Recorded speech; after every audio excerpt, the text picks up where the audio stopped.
Jedes Jahr im März höre ich es wieder. Autofahrer aufgepasst, die Motorradfahrer sind zurück. Es klingt fast, als wären wir ein Naturereignis. Wie Zugvögel, die plötzlich wieder auftauchen. Aber ist es wirklich so?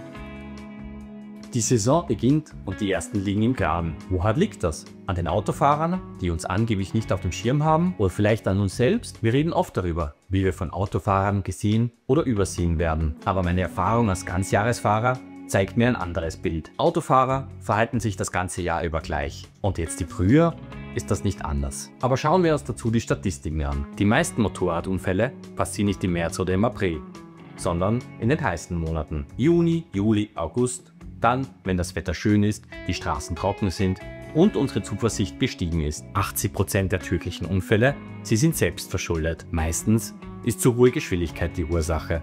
Und oft trifft es leider uns Männer. Wir können jetzt mit dem Kopf schütteln oder mit dem Finger auf andere zeigen.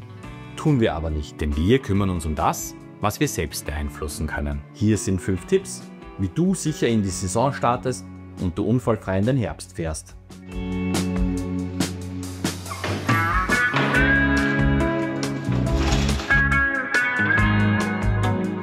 Monatelang hat sie gestanden, jetzt will sie raus. Aber bevor es losgeht, ein kurzer Boxenstopp. Die Batterie, falls sie nicht angeklemmt war, wieder anschließen. Reicht die Power noch? Der Ölstand, Bremsflüssigkeit, ein Blick aufs Schauglas, ein Griff zum Messstab. Die Reifen, Gummi altert, auch im Stand. Profiltiefe, Luftdruck, Bremsen, einmal kräftig zupacken.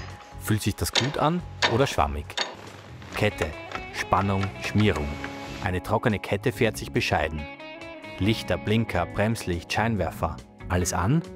Jetzt kann's losgehen. Ein kurzer Check, der nicht länger dauert als 10 Minuten.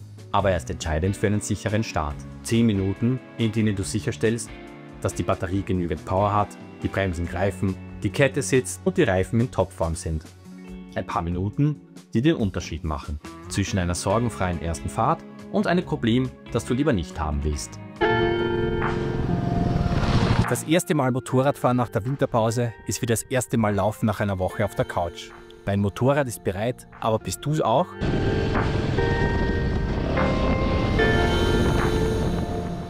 Der Körper merkt es schnell, wenn er nach Monaten wieder in Bewegung kommt. Muskeln brennen, der Kopf ist schwer. Es braucht Zeit, bis alles wieder fließt, bis der Rhythmus zurückkehrt. Am Anfang ist es nicht der Berg, den du bezwingen musst. Eine ruhige Runde, vertraute Wege. Keine Eile, kein Drang der Maschine sofort alles abzutrotzen. Ein langsamer Einstieg, der dir den Weg ebnet. Gas und Bremse wie ein Gespräch, das wieder aufgenommen werden muss. Nicht hastig, nicht ungeduldig. Es sind die kleinen, präzisen Bewegungen, die zählen. Dein Kopf muss sich wieder auf den Klang der Maschine einstellen. Auf das Gefühl der Freiheit, das noch nicht ganz da ist. Jede Kurve, jedes Ruckeln ist eine Nachricht. Versuche deine Linie wiederzufinden. Sie wird nicht sofort perfekt sein. Aber mit jedem Kilometer, mit jedem Atemzug, wirst du sie mehr und mehr verfeinern.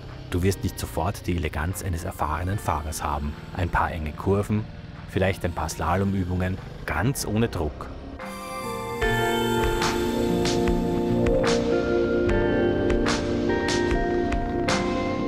Konzentration ist alles. Wer sich selbst überschätzt, riskiert viel. Das Vertrauen in die Maschine wächst mit jedem Kilometer. Aber nicht auf Knopfdruck. Meine ersten Ausfahrten halte ich entspannt. Nicht länger als 200 Kilometer. Mein Körper muss sich erst an die Bedingungen gewöhnen. Vor allem mein Hintern und meine Gashand. Die melden sich schneller, als mir lieb ist.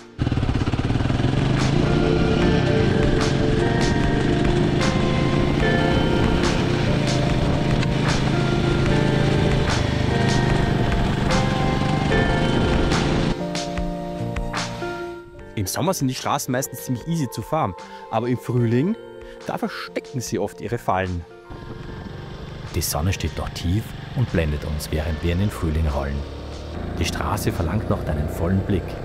In den Kurven liegt noch Split vom Winter, besonders tückisch in den Bergen, wo wir mehr Schräglage fahren. Er versteckt sich in den Ecken und plötzlich ist er da. Frostaufbrüche, kleine Krater im Asphalt, die der Winter hinterlässt. Da rumpelt es, wenn du sie nicht rechtzeitig siehst. Auch die feuchten Stellen im Schatten dürfen wir nicht vergessen. Die Sonne hat noch nicht genug Kraft, um den Boden zu trocknen. besonders in den Tälern, wo Licht und Schatten ständig wechseln. In diesen Kurven ist es rutschig. Ein weiterer Grund, langsamer zu werden und genau hinzuschauen. Und dann die Tiere, Rehe, Hasen. Sie kommen aus dem Nichts. Der Frühling lockt sie zurück und du bist derjenige, der bremsen muss. Der Frühling hat seinen Charme, aber er täuscht. Also fahren wir so, als würden wir die Fallen erwarten. Nicht aus Angst, aber aus Vernunft. Langsam in die Kurven, die Straße lesen und die Bremsen bewusst dosieren. In der Früh kalt, zum Mittag warm und am Abend wieder kühl. Das perfekte Wetter für die falsche Kleidung. Wer friert, reagiert langsamer. Wertvolle Sekunden, die beim Bremsen oder beim Ausweichen den Unterschied machen können. Und wer schwitzt, verliert ebenfalls an Konzentration. Wahrscheinlich kann man es hören. Es weht ein ziemlicher Wind, aber ich bin warm angezogen und fühlt sich richtig gut an, nach wahrscheinlich so einem Monat Pause endlich wieder im Sattel zu sitzen. Ja, ich bin echt froh. Die Himalayan macht einfach riesen Spaß. Die richtige Kleidung ist entscheidend für deinen Komfort und somit für deinen Fahrspaß. Sie sorgt dafür, dass du dich voll und ganz auf die Straße konzentrieren kannst, ohne Ablenkungen.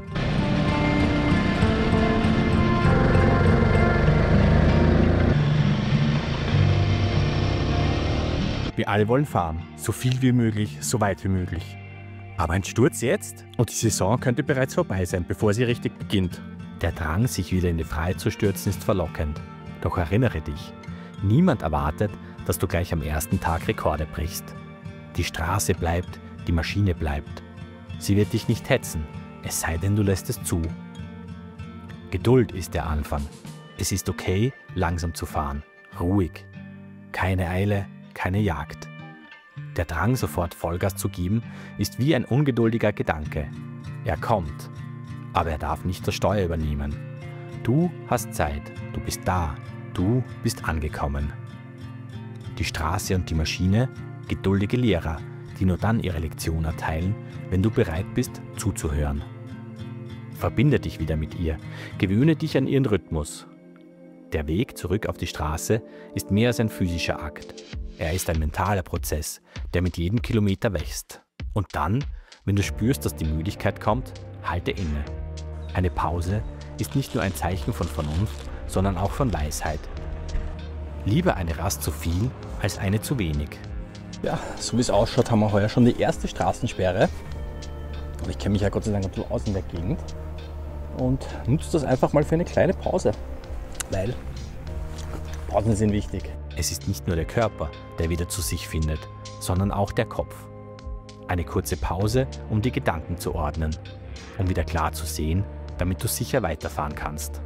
Also, ein guter Anfang ist besser als ein schneller Anfang. Dann wird die Saison nicht nur gut beginnen, sie wird auch gut weitergehen.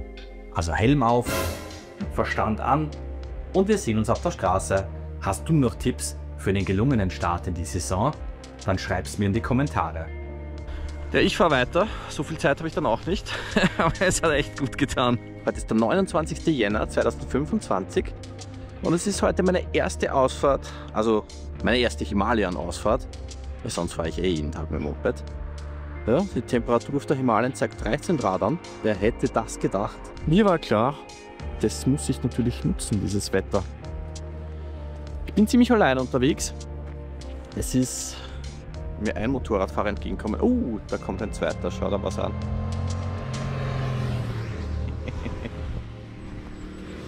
Ja, sehr gut. Ein paar Verrückte gibt es natürlich immer.